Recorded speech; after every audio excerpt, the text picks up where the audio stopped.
Hello, everyone. Right, let me see if I can manage the share screen to start.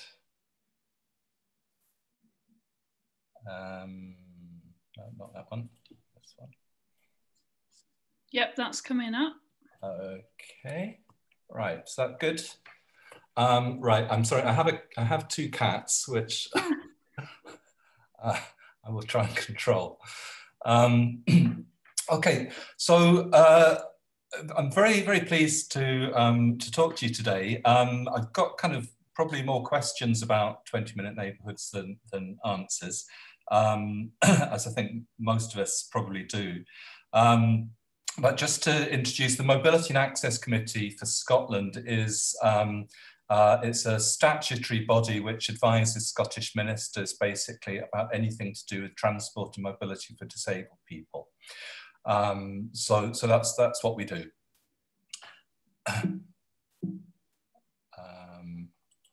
Right. So what are 20-minute neighbourhoods? Well, obviously there's a huge tradition of discussion about kind of how goods, services, facilities, populations are best kind of distributed spatially. And of course, we should consider the social benefits and environmental benefits of spatial distribution as well. So that's where I think this is particularly interesting. What does the concept mean in practice? I'll talk about this a little bit more. But what I was just saying to Husam and colleagues, that the most important thing for me is that there's an opportunity to start talking about issues like accessibility and inclusion right at the outset when a concept like this is beginning to be kind of developed. Because far too often, equality issues and even things like equality impact assessments, which are actually part of legal requirements, only come in once a kind of concept has been sort of defined and kind of almost not exactly set in stone, but we need to think about these things right at the outset. And if we do that, I'm absolutely sure that there's huge opportunities for this concept and some quite exciting ones at that. So what do we mean by a 20-minute neighbourhood? Well, I mean, I'm familiar with a number of kind of slightly different aspects of this, the 15-minute sort of city in Paris and so on. But I think I heard a colleague of yours, I think actually a member of the Academy of Urbanism, Brian Evans, is it, talk about a 1 kilometre concept. In other words, a 20-minute slow walk. And one thing I'd just say about this is I get slightly nervous when I hear about a 20-minute neighbourhood, so you can reach facilities within a walk or cycle within 20 minutes. We'll talk very briefly about cycling later, but obviously cycling for 20 minutes gets you maybe 5 miles. It's a totally different concept, I think, from having a really tight neighbourhood where everything is on your doorstep. So this concept, why is it a good idea? Everything on your doorstep, I think, is potentially a really huge opportunity for mixed, diverse and sustainable communities. And I mean sustainable not just in terms of the environment, but in terms of socially, how they function socially. And when I say diverse, I'm thinking particularly of diverse communities age-wise, so that you have good mix of populations from children to very older people. And a crucial thing about this is that it's not just providing opportunities for everyone, but maybe particularly older people and disabled people to physically reach services which are kind of on their doorstep or near their doorstep. But it also means that people are much more likely to know their neighbours, to interact with their neighbours, to meet them, whether it's in a corner shop or the hairdresser or whatever it is. And in turn, I think that this can mean that some people, particularly as they get older, may be able to retain their independence and living in their homes longer, rather than, for example, move into institutional care, which often means moving away from family, friends and neighbours, and is the very opposite of the kind of whole concept of community care, which we've been advocating for 25 years, whatever it is now. And care homes themselves should be in local communities, not tucked away in ghettos away from kind of normal life. So that's basically why I think the concept is really got a lot of merit for social inclusion. So coming back to what is a neighbourhood, what are the kind of services you might expect in a 20-minute neighbourhood? Well, I'm not going to go through all of these, but obviously there's a huge range of shops, chemists, corner shops, restaurants, bars, cafes, health facilities of various sorts, places of worship. Probably quite realistic to think that you have a primary school in your neighbourhood. But some other services may be less realistic to have them near right in your neighbourhood. For example, perhaps also including a secondary school, because the catchment areas are bigger, is that going to be realistic? So there's a number of different facilities that we could expect in a neighbourhood, and one crucial one is obviously employment and jobs, which again I'll just touch on very briefly in a moment. But certainly I think a lot of things like education and shopping and basic facilities we could expect to have within your 20-minute neighbourhood. But a couple of questions arise from this, and that is how do we decide what services should be on the doorstep, and who decides? So that starts bringing into issues about really democracy and local governance. So let me just leave that there hanging. But if we're to have these kind of services within your neighbourhood, within perhaps a kilometre, as a general aspiration of everyone's home, there are some improvements we need to see. And this gets onto one of my kind of pet subjects, I must say. I'm also quite active in the Living Streets organisation. So better bread and butter pedestrian environments. So the kind of things that would mean, these are really kind of mundane things, but they're absolutely essential. So slow traffic, probably maximum of 20 miles an hour, and less of it, and less kind of massive bin lorries and stuff like that, which often trundle around and often actually injure people in our streets. We need to make it easy to cross the road. So we need pavements that are fit for purpose, ones that are smooth, wide enough, free of clutter. You need to be able to cross the side roads with drop curbs or raised pavements. And we need kind of simple things like somewhere to sit if you're not very, if you need to catch your breath, to pause for a breath. A seat could make a difference between whether you feel confident going out on foot or not. And toilets. Again, a lot of people will be deterred from going out if they don't think that there's somewhere they can visit the toilet.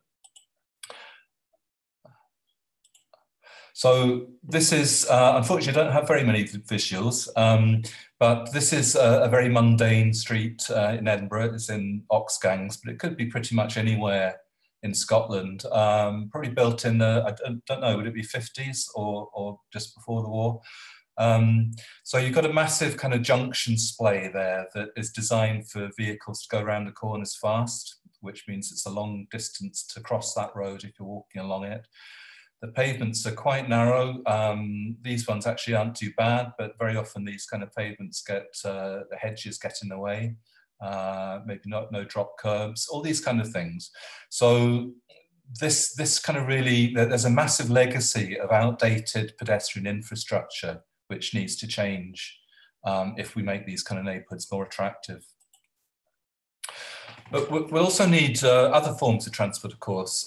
So certainly, even if we conceive of the 20-minute neighbourhood not as walking rather than cycling, we'll need more cycle parking and cycle lanes,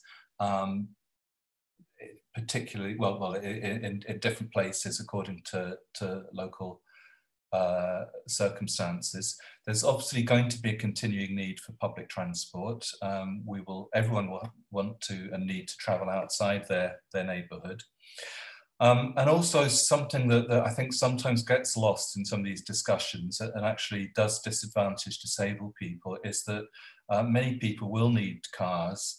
And I'm particularly thinking of disabled people. There are rather amazingly 600,000 motability cars in the UK, slightly more pro rata in fact in Scotland. And motability in fact accounts for 1 in 10 new car sales in the UK. And a lot of disabled people I think get quite anxious when we talk about urban redesign, that they think that people particularly who are dependent on their cars are going to be restricted. So I think this is something we want to provide reassurance about and plan in at the outset. And worth also just saying that houses and the facilities themselves, shops, etc., need to be accessible. There needs to be a mix of accessible housing, which isn't always the case. So moving on then just to a couple of thoughts more about how the world is changing, which of course is so many of our kind of assumptions have been changed during this year. Just a few questions or thoughts. Will public transport return to normal? It looks like home working, remote working is going to be more prevalent than it was. I don't think many people are expecting offices to go back to the usual kind of 9 to 5 that they were. That probably means less peak traffic. On the other hand, the rise of internet shopping probably means more peak traffic. And as I understand it, traffic levels are actually very similar to what they were pre-pandemic, except they're much smoother during the day rather than with the morning and evening peaks. And there are some technology changes with, there'll be maybe new infrastructure requirements, perhaps like electric vehicle charging points. And there's maybe also some new opportunities for intelligent transport systems, for example, in better enforcement of speed limits, pavement parking, that kind of thing. So just getting towards the end then, if we think that these neighbourhoods, 20-minute neighbourhoods are a good thing, how do we introduce them? Do we have the right policy levers? And are we willing to use them? So planning policy, a lot of planning policy says great things, but results in pretty awful urban and rural streetscapes. Do we have the skills and capacity in the planning policy as well as the actual policies?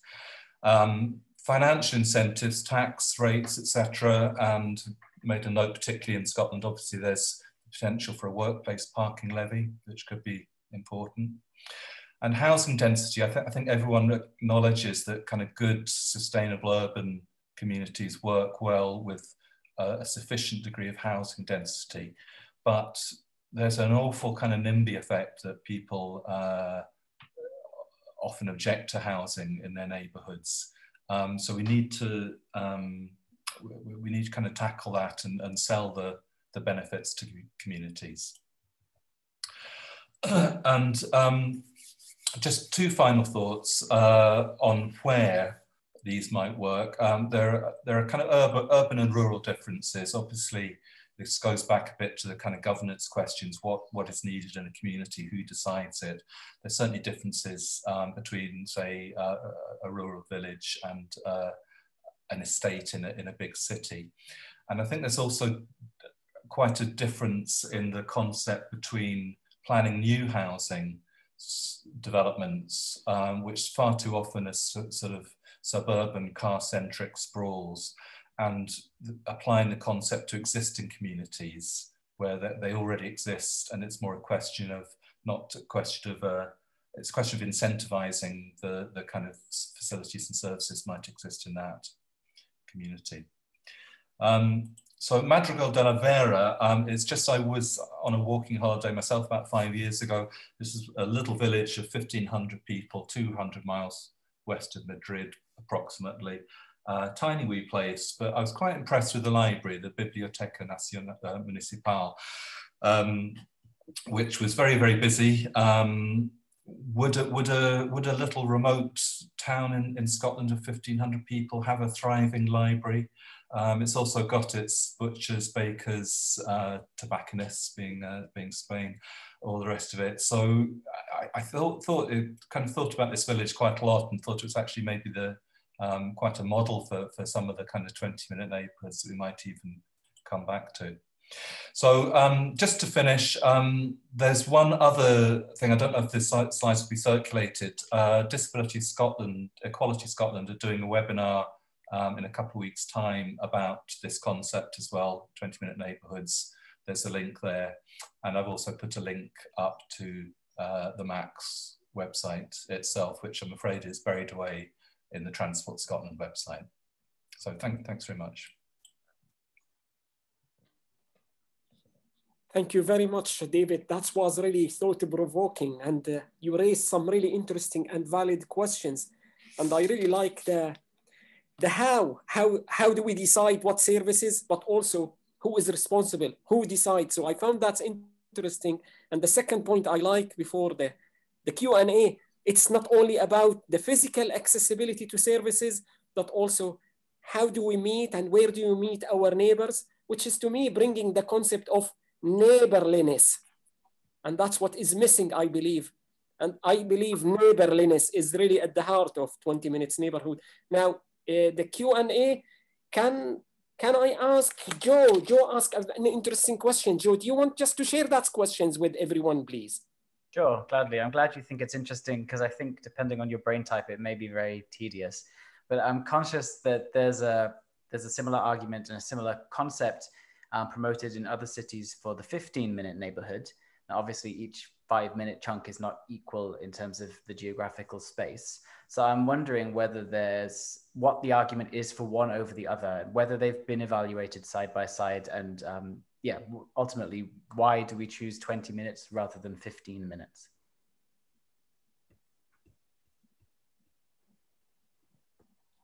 David, you muted, David, yes. Yeah, sure. I'm not sure that the concept is, I think the concept is basically the same. I think that I don't think we can actually expect to be too prescriptive that you know, we're going to have kind of concentric kind of rings and radiuses on maps. It's not going to work out quite as neatly as that. But it is interesting how maybe the same concept is being sort of expressed in slightly different ways. Yeah, I don't know. I mean, I think that as long as we're having these discussions about how to bring communities more neighbourly, as Husam put it, and we make them more environmentally friendly, I think that maybe it's not too important to do the definition. I don't know if it's partly to do with branding, actually, whether sort of a 20-minute neighbourhood is a kind of Scottish thing rather than just copying something that's from Barris or something. Maybe that's a little bit too cynical. But it's good that we have the discussion. I think that's the main thing. Brian, you raised your hand, Brian. Thank you, Husam. I wonder, could I please share my screen just to show one image for David? Is that possible? Thank you, David. Can you see that? You quoted me in your introduction, and this is the slide I always use. I've used this with the United Nations, actually, about diversity in terms of accessibility. And it's wretchedly difficult, as you know, and everybody knows, excuse me, to try to convey a piece of information for people about how big the neighborhood is. I completely agree with you, David. It's confusing that some cities use 15 minutes and other cities use 20. I always use this. This isn't enough because it doesn't deal with the partially sighted, but I always want to put the point across that we're not, too many people talk only about walking and cycling, and they don't talk about wheeling, and they don't talk about elderly and disabled and children and, you know, and all that. And I just wanted to clear my name, actually, because you made a reference to me, and I'm very passionate about this, and I refuse to use social distancing. I always talk about physical distancing for social cohesion. And I agree with you. It's about being able to access the daily goods and services within a convenient distance. And that will be different for different age groups and for different people in the population.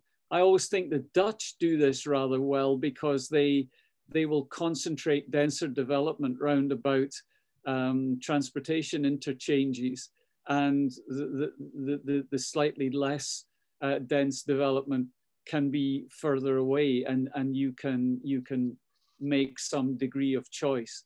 But I totally agree with you that it's about cohesion, and I am a passionate supporter of the works of MADS, actually, in terms of inclusion and accessibility. And I just felt I had to clear my name, David. I'm sorry about that, but I wanted to reassure you that as city urbanist, I am in Glasgow, I'm passionate about access for all, really, and a balanced community. And I think it's wonderful you're doing this today. So fantastic. Thank you very much. Thanks, Husam. No problem. Thanks very much, Brian. If I may say, Josh, I would like to come back to you. You made an excellent observation. Would you like just to elaborate on it, please? You mean me, Husam? It's Joe, but I get you. Yeah, no, simply, obviously, you know, debating the rules is quite boring, but the way you define a concept has spin-off impacts. So like it impacts the level of ambition that people put into things, and it impacts the very tangible outcomes. So, you know, the concept itself is essential in most cases. So I guess the fear for me when I hear 20 minutes, I feel almost a bit like I'm concerned that it's the beginning of a get out clause, or it's the beginning of the reason why somebody still chooses to take their car. You know, this is where my brain is going with it. Okay, thank you very much, Joe. Thanks. Andrew, I think you have an interesting questions. Could you please just elaborate a little bit, Andrew, with David? Yeah, thanks, Husam. I think I'm trying to compete with Joe for a tedium question, but it's more to do with governance, I think, and a point of fact than a question. But I've certainly encountered it, so it must be happening in just about every area of the country, and by that I mean the UK. But if you, when you're seeking planning permission for new residential areas, you have to very often comply with what are called 4-axle vehicles. Now, for rubbish collection, as it is, most councils don't have such things, but because they put them out to private concerns to bid for, the cheapest is, of course, use bigger vehicles, less number of people. And the net effect is that housing schemes, housing road layouts, therefore density, etc., and your concerns about crossings and what have you, are being designed for what is basically extending the width of the streets, extending the junctions, and the sort of photograph you showed of ox gangs will be replicated, even though that itself is what, possibly 70 years old. So I just wondered how you saw, how can we cope with a governance that basically it's not a planning issue, it's been dealt with by another department? Yes. Well, I suppose it goes back to this question about how, and I think the bin lorries are a good example. They've actually been responsible for quite a lot of deaths in Scotland in the last 5 years or so, and it is largely, I think, because every commercial business usually organises its own bin collection, so they have different bin operators, 26-ton bin lorries very often, collecting on one day, and then the neighbouring shop, a different company with a different truck, will pick them up on another day, which adds to the vehicle problem. It also means that pavements are cluttered with bins every day of the week. So Edinburgh Council attracted quite a lot of attention with the so-called city centre transformation strategy, discussed quite a lot last year. And one of the things that was posing was reducing or eliminating large vehicles in the city centre. I believe that many cities in Europe, probably many of you will know a great deal more about this than I do. I've heard, for instance, I think like central Valencia, for example, you know, small vehicles must service do these. But Edinburgh also is hugely contradictory. You know, we've got all these tour buses, open top tour coaches. They're still going around the city. There's nobody on them. There's not a will to do the regulatory restrictions that has got to make sense for all kinds of reasons, probably economic as well as social and environmental. So I think at the end of the day, one thing I didn't include anything in this slide about, but probably is more important than planning, policy, capacity, skills, all the rest of it, is leadership, civic leadership. Is there a real kind of leadership that's going to translate ideas into action? Because I think very often when the difficulty comes that so setting out a vision can be quite appealing and can attract a lot of support. But when you start translating that into action and stopping doing things the way that we've always been doing them, then people kind of get upset and raise objections, and the thing starts to unravel. So I think it's a tough gig. I mean, I don't want to be sort of, like I said, I don't want to be cynical, but I was thinking actually just before this, 20 odd years ago, the concept of home zones was quite a big kind of thing in urban design. Also, I think imported from the Dutch. I forget the Dutch name for it now, because I've really not heard anything about home zones probably for 15 years. But sometimes these ideas can kind of come and go, and they go because there isn't the leadership, political will, and sort of practical action to put them into practice. So maybe there's a bin lorry test in this, that we'll know that we're succeeding when we stop seeing these 26-ton trucks all over our streets. Interesting. I am really not putting anyone on the spot, but just because I like the questions and the comments, I am just giving people the opportunity to speak. Kevin, you made a very nice observation. Would you like to come just on board and explain a little bit more about the differentiation between Melbourne approach in Australia and the one in Paris, please? It's they're not exactly the same thing. So I think there is a point where we are conflating different routes. One is a certainly pre-industrial, but it's pre-motorized transport model of urban density. And Paris is able to look, because it's got a higher metropolitan density, it's able to look in a slightly different direction. The 20-minute neighborhood, which to some extent Scotland is borrowing partly because of key links with Melbourne. Melbourne has a huge sprawling suburbia in Greater Melbourne, around the bay, outside the metropolitan core, which in some ways is more like Glasgow or Edinburgh or Manchester in the middle. But the outer parts are hugely sprawling, low density. And that's what, as we've seen in other Academy presentations by Rob Adams, that's what they're trying to address. So they're trying to densify and link that up. And just as been said already, build in higher density around public transport nodes. I think Brian referred to that. And it's not just density, it's also ranges of services and things like that. So there's a key differentiation. And the work, and I know Josh is on today, hi Josh, the work we did last year in Perth from Dundee University, in the centre of Perth, it's conceivable to have a 15-minute neighbourhood, a walkable town, which is the old medieval town of Perth, the old, what would have been walled and then moated. But the outer parts of Perth would require a 20-minute strategy because they're much more dispersed and lower density. And it's how you try to address both. The ones that have got a potential density and capability, the same would apply to, let's say, Dundee city centre, which would have been the original 15-minute neighbourhood in Dundee.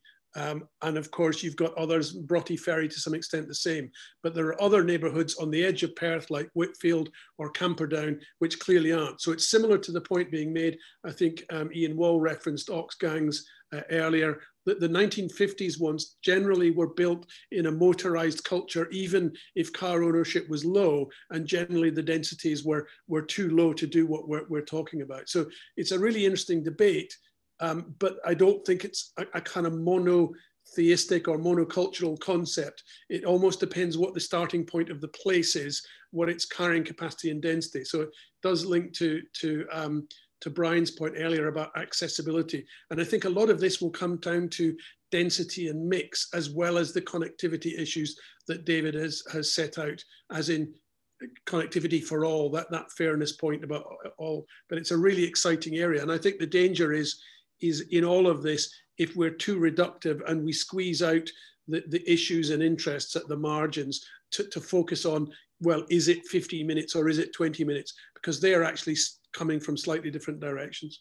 Sorry, I hope I'm not complicating it too much, but I think there's a difference. Oh, this is very helpful, Kevin. Thank you. David, have any reflection on that? Not really. Obviously, I'm grateful to be learning a lot myself, listening from people, and to just hear what people have to say.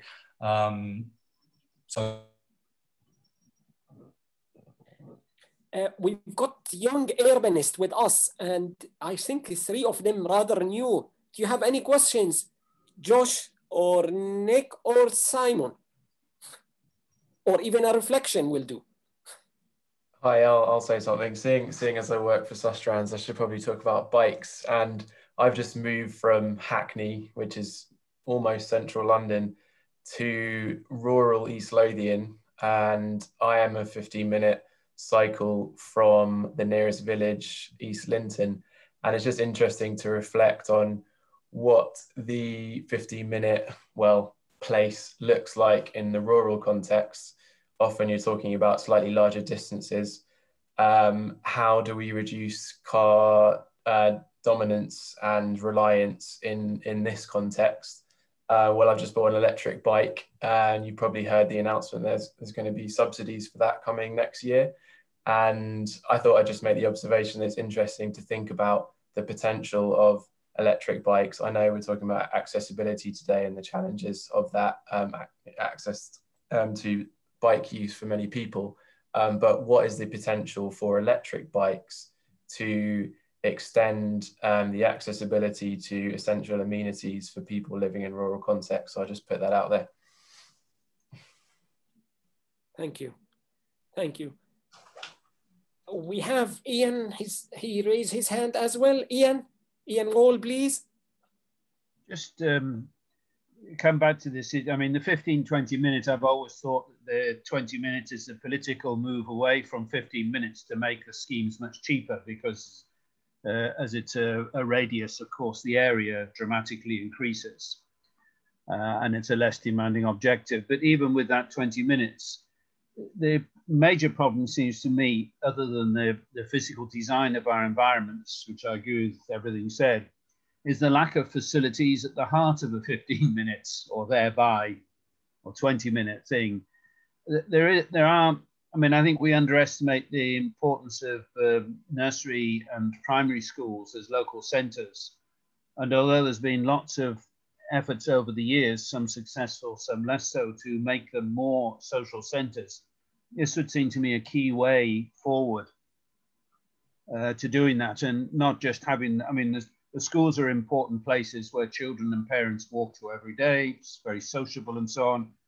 At the current time, the Scottish government is substantially increasing the amount of time that children can go to a nursery school without having to pay a provider. And that's another cause for improvement.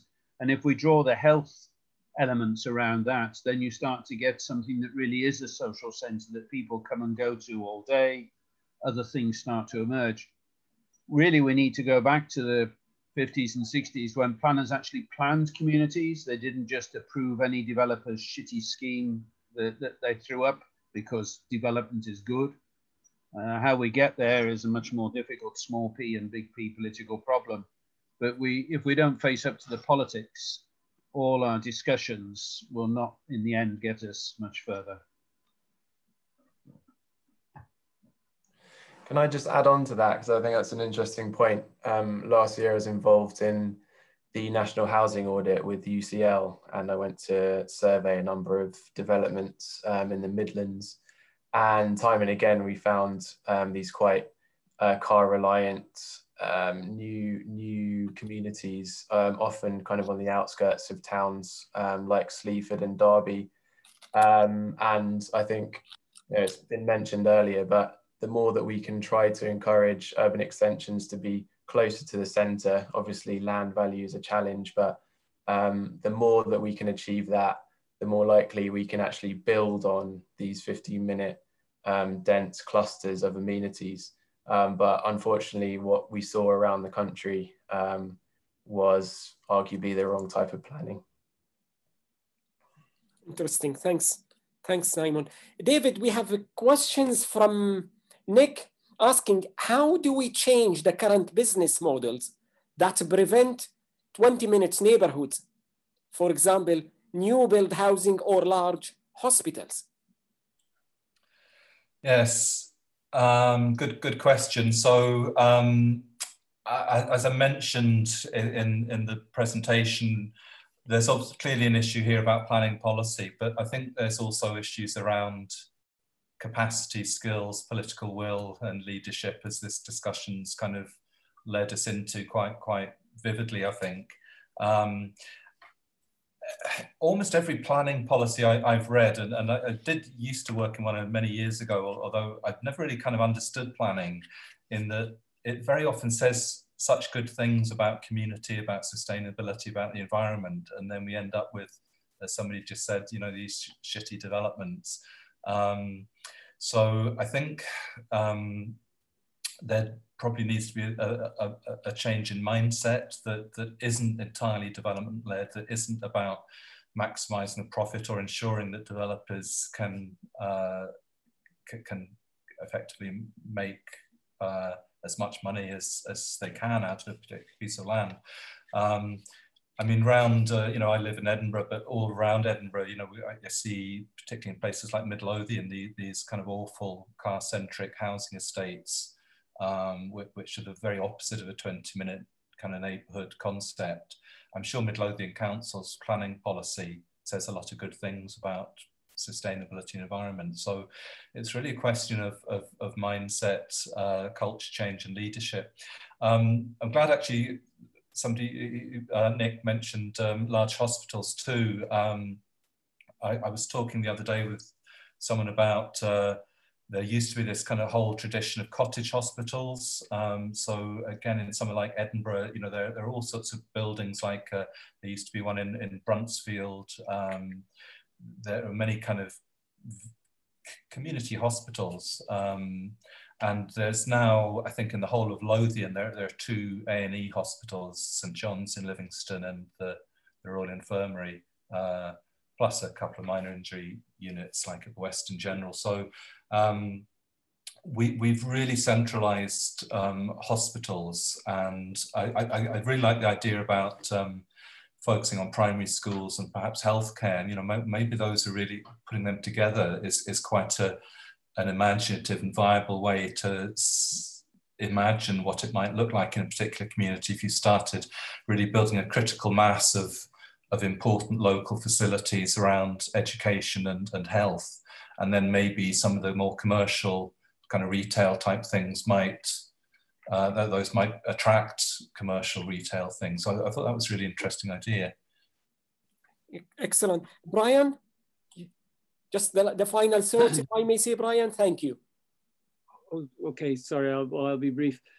I made an observation in the chat that to a certain extent we're living with the legacy of 1980s governance when, without mentioning any particular politicians by name, the planning system was changed to a presumption in favor of development overriding, and overriding a number of policies. And I think there's an issue that we have to remember, that political direction can have an implication.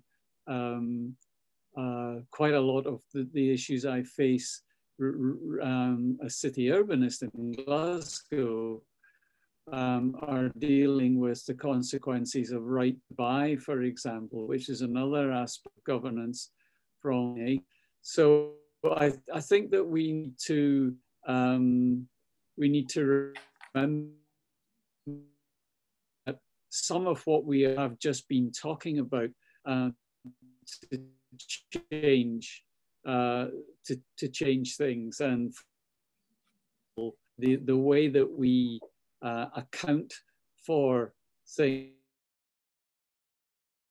and the need to think about the benefits of Kate Raworth's work and Mariana Mazzucato's work in terms of the donut economics, and understanding the two membranes of that donut, that we don't want to overly harm the planet on the upper side, and we don't want to overly harm our social values on the inner side. We need to try and live in that sweet spot in between the two. This is going to need a degree of consensus, and we're fortunate in Scotland, I think, to have some of that with, for example, the national performance framework that tracks to the SDGs, that can be tracked through to local development plans. We're seeing with Western Bartonshire and the Vanguard, for example, adopting or having their new local development plan recognized by the Building for Nature standard that's being developed down south. So it's down to all of us, I think, to try to not be overly prescriptive, not be overly systemic. A lot of what we're talking about derives from a legacy from governance in the 80s about moving away from any kind of intervention in markets to that the market will provide the solution. We need to move away from that, and we also need to think about the integrated nature and a designed response to things, rather than systemic responses to rolling out a one-size-fits-all across very varying communities, from inner city communities to small towns to rural communities, as Simon was talking about.